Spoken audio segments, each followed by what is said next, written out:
part of the Government by Design videocast at Resultant. It is an honor to have you, especially because I know that people will be listening to you today are going to walk away very enriched based on your background and your experience and your thoughts about it. So kick us off, please, with a brief explanation of your background and who Sara Cook is. Hi, Paola. Good morning, and thanks for having me here today. It's a pleasure. I am currently the head of data science and CMC Statistics at Novavax, but I'll tell you a little bit about how I got to this point. It's not been a straight line. So growing up, I always loved math. I enjoyed it. It just made sense to me. So it was no brainer that when I got to college, I went into engineering. But I really didn't know what I wanted to do when I grew up. There's just so many options. So I went for chemical engineering because, as I understood it, you could have the opportunity to try all of these options that were available and see what you like. So just to tell you a little bit more for those who are not in the field of chemical engineering, at that time when I got into college, I was told that you can go into biotech and pharma, where you could see the direct impact of your work much quickly and much sooner than some of the other areas. But you could also go into a more classic traditional chemical engineering field or go into semiconductors.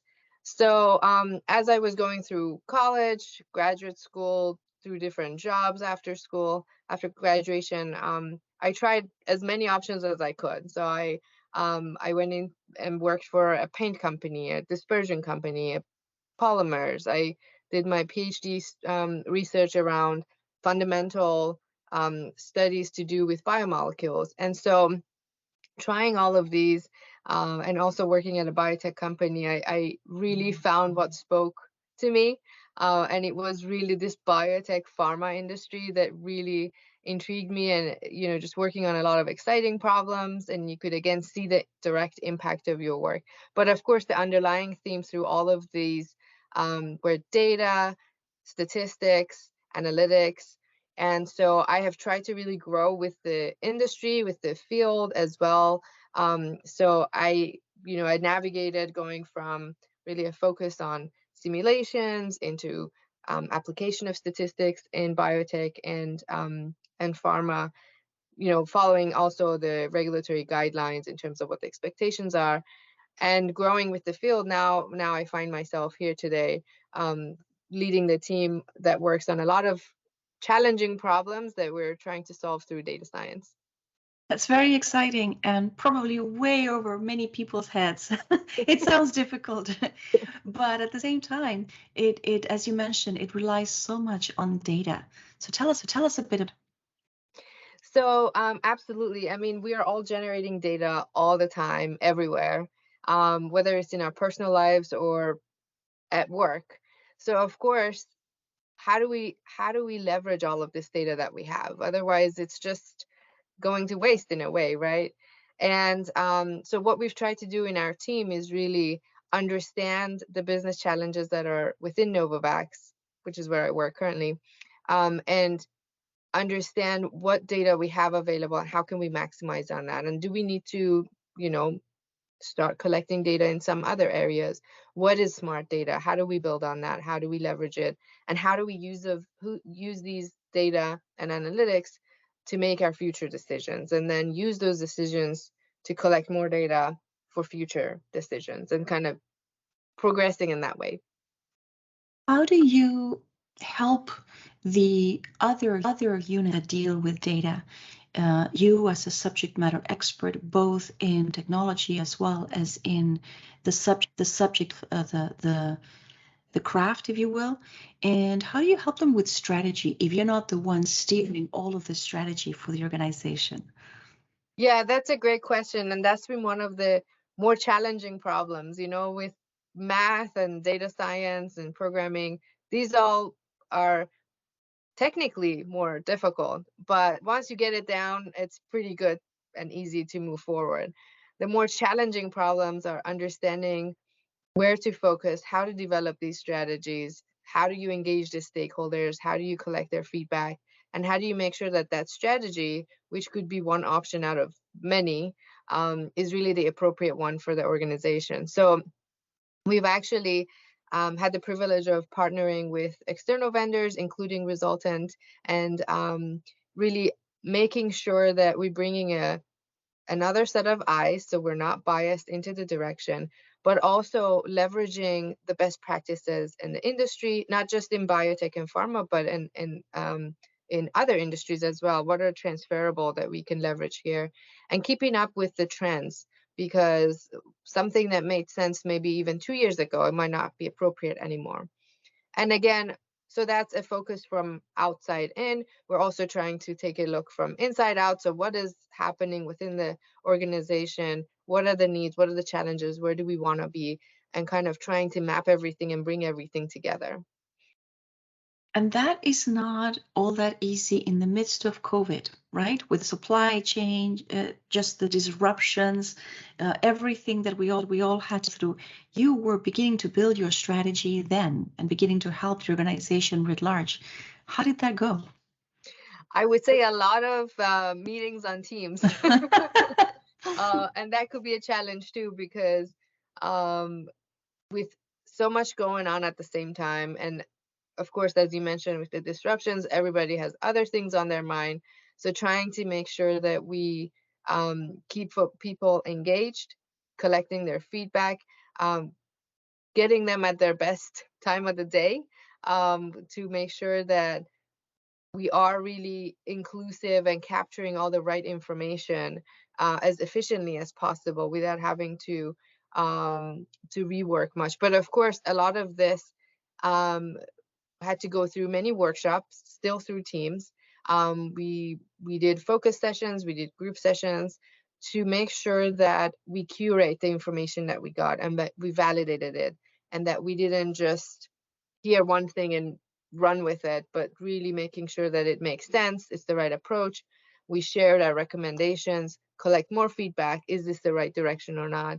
What do we need to change, to make sure that we really end up with the best solution that we could? A lot of folks hold the title of data scientist and statistician, and not everybody is molded this way. So I would say that, Sara, you're very rare. You've got your PhD, you've got all the practice on the ground. What advice would you give to upcoming data scientists and statisticians and people that deal with data to make them as successful as you have been so far? Of course, I would say the technical training is a foundational piece. You need to have that. Um, but what I have seen, at least in my experience, what you learn through training, through classes, those are all generally dealing with examples or problems that are black or white. They're clean. They're already polished, right? Um, there's usually just one answer that's the right answer.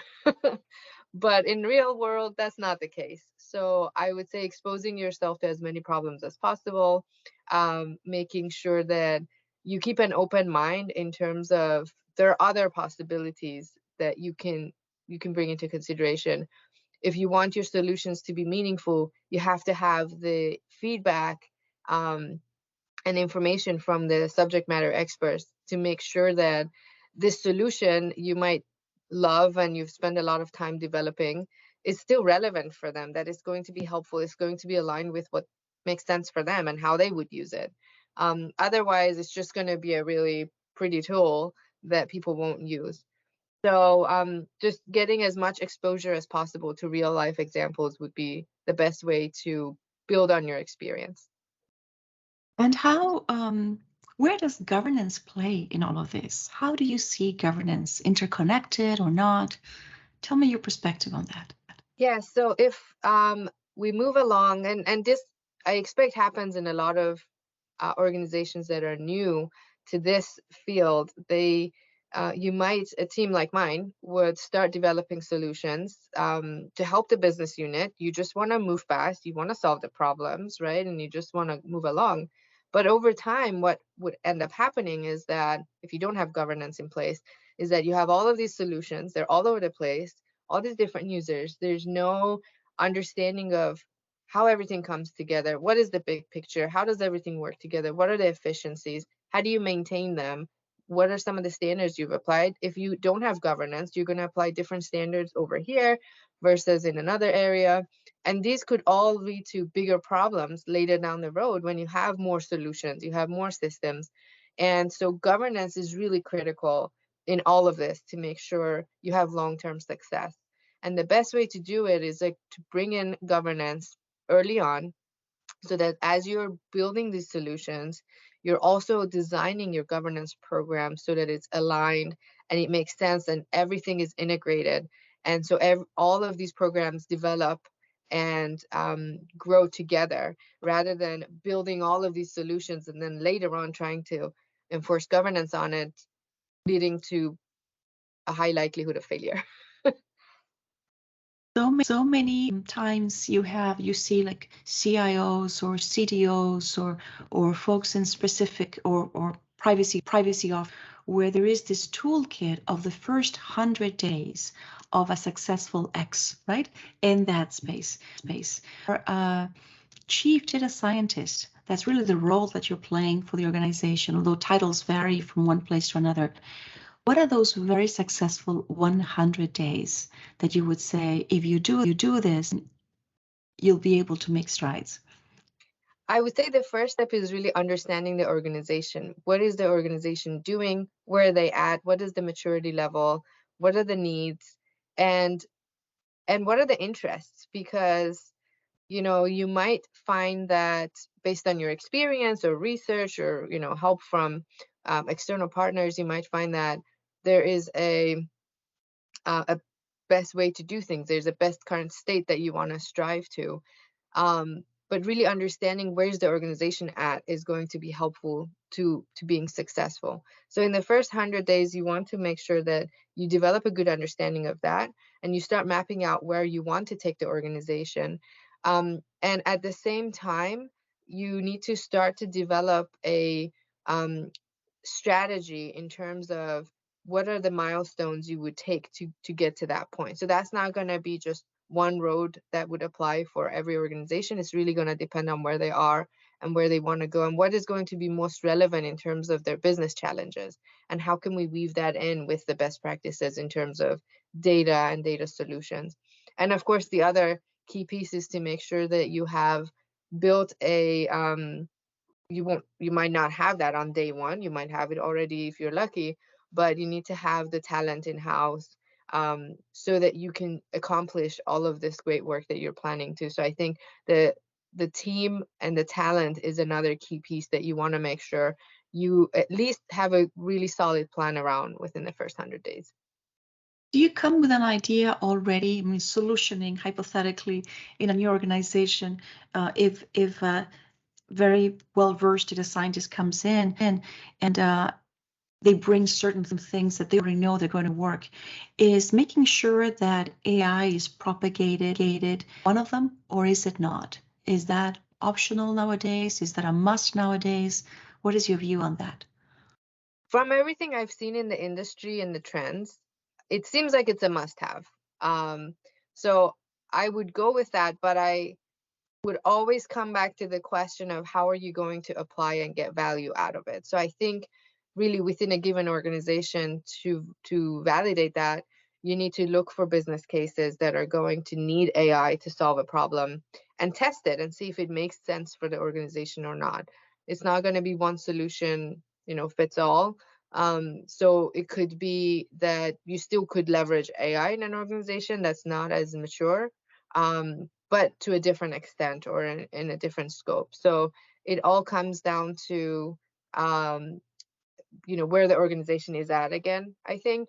But like I said, based on the current trends, I would say that that's the direction we're moving to, and you need to be open to trying these opportunities with AI within the company.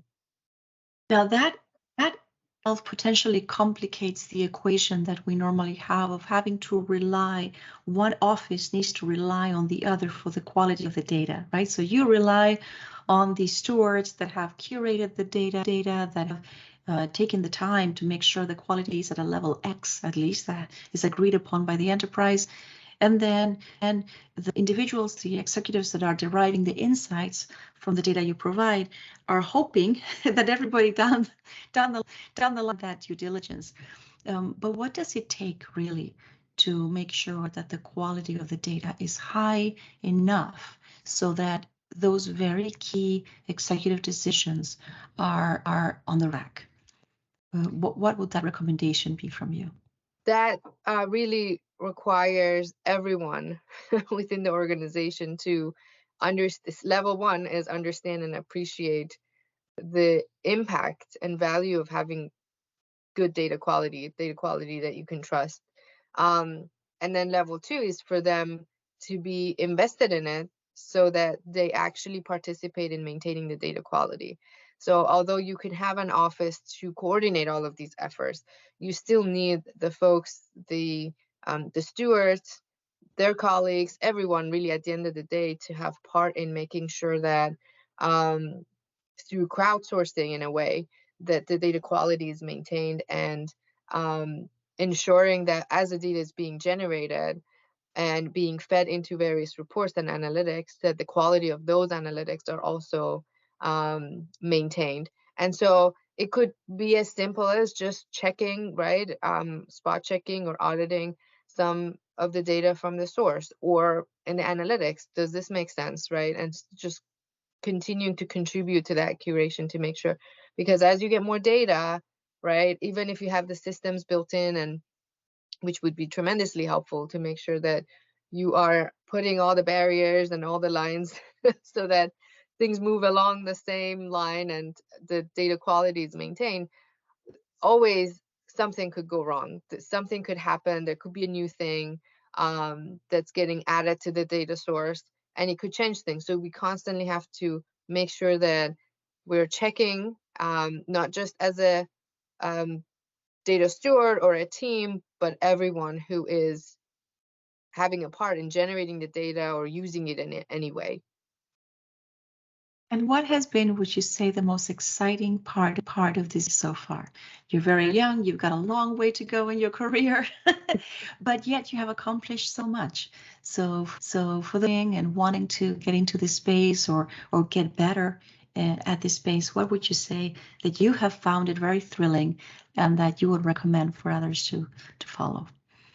I would say two things. The first one is really the opportunity to learn. I mean, this field is so exciting because there is something new all the time, any day, and it's changing so quickly that you're just never going to run out of things to learn. So the opportunity to learn and try new things and apply them to your challenges, I think, has been the first most exciting thing for me.